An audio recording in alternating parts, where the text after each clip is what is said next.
नमस्कार प्यारे बच्चों, मेरे चैनल स्टडी लाइफ में मैं आप सभी का वेलकम करती हूँ।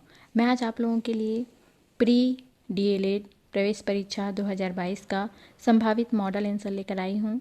आज का जो भाग है हम डिस्कस करने वाले हैं वो है सामान्य हिंदी। तो आइए देखते हैं, प्रश्नों की ओर बढ़ते हैं। पहला प्रश्न है, दिए गए विकल्पों में से सही वाक्य चुनिए। यहाँ पर 4 विकल्प दिए गए हैं, उसमें से सही वाक्य कौन सा है।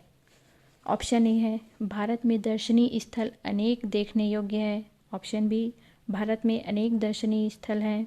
ऑप्शन सी, भारत में अनेक दर्शनीय स्थल देखने योग्य हैं। ऑप्शन डी, अनेक योग्य दर्शनीय स्थल देखने को हैं। तो यहाँ पर जो दिए हुए हैं उसमें से सही वाक्य है ऑप्शन बी, भारत में अनेक दर्शनीय स्थल हैं। तो इसका राइट आंसर रहेगा ऑप्शन बी। नेक्स्ट है, अति का विलोम शब्द है। अति का विलोम शब्द है। ऑप्शन है, ऑप्शन ए न्यून, ऑप्शन बी अल्प, ऑप्शन सी कम, ऑप्शन डी नगण्य। तो अति अर्थात होता है बहुत ज़्यादा, तो इसका विलोम शब्द क्या होगा, अल्प। तो अति का विलोम शब्द होगा अल्प। तो इसका राइट आंसर रहेगा ऑप्शन बी। नेक्स्ट है, अक्षर का अनेकार्थी शब्द है। अक्षर का अनेकार्थी शब्द है। ऑप्शन ए अज, ऑप्शन बी आत्मा, ऑप्शन सी समय, ऑप्शन डी सूर्य। तो अक्षर का अनेकार्थी शब्द है आत्मा। तो इसका राइट आंसर रहेगा ऑप्शन बी। नेक्स्ट है, वाक्य के अंगों के नाम हैं। वाक्य के अंगों के नाम हैं। ऑप्शन ए उद्देश्य और उद्देश्य विस्तार, ऑप्शन बी विधेय और विधेय विस्तार, ऑप्शन सी उद्देश्य और विधेय, ऑप्शन डी इनमें से कोई नहीं। तो वाक्य के अंगों के नाम हैं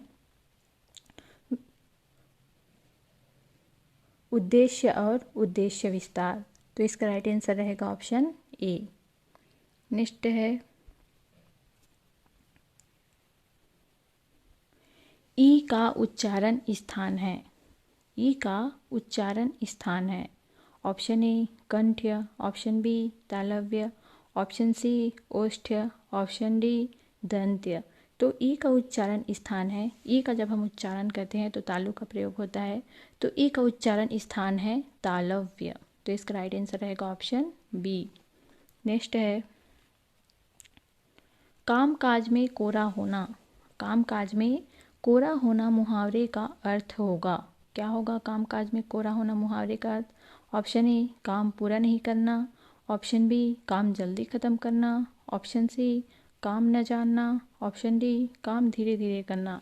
तो कामकाज में कोरा होना मुहावरे का अर्थ है काम न जानना। इसका राइट आंसर रहेगा ऑप्शन सी। नेक्स्ट क्वेश्चन है, भारत देश महान है। इस वाक्य में प्रयुक्त विशेषण है। भारत देश महान है, इस वाक्य में प्रयुक्त विशेषण है। इसमें विशेषण कौन सा है। ऑप्शन ए भारत है, ऑप्शन बी महान है, ऑप्शन सी देश है, ऑप्शन डी भारत एवं महान। तो सबसे पहले तो आप जानिए कि भारत देश कैसा है, महान है। विशेषता बता रहा है यह कि भारत जो देश है वो महान है। तो महान क्या होगा इसका विशेषण। तो इसका राइट आंसर रहेगा ऑप्शन बी। नेक्स्ट है, लेखन क्रिया के शिक्षण का आरंभ होता है। लेखन क्रिया के शिक्षण का आरंभ कब होता है। ऑप्शन ए घुंडियों से, ऑप्शन बी तिरछी रेखाओं से, ऑप्शन सी सीधी रेखाओं से, ऑप्शन डी अक्षरों से। तो लेखन क्रिया के शिक्षण का आरंभ होता है तिरछी रेखाओं से। तो इसका राइट आंसर रहेगा ऑप्शन बी। नेक्स्ट है, निम्न शब्द में बहुवचन शब्द है। यहाँ पर शब्द दिए हुए उनमें से बहुवचन कौन सा है।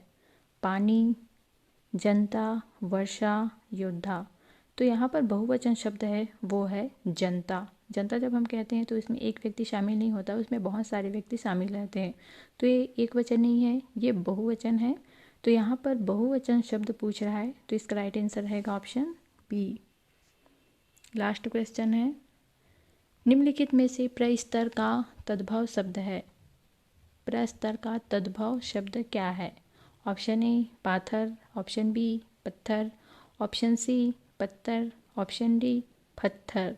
तो प्रस्तर जो है वो तत्सम शब्द है, उसका तद्भव रूप क्या होगा? तो उसका तद्भव रूप होगा पत्थर। तो इसका राइट आंसर रहेगा ऑप्शन बी। तो चलिए आज की क्लास यहीं समाप्त करते हैं। धन्यवाद।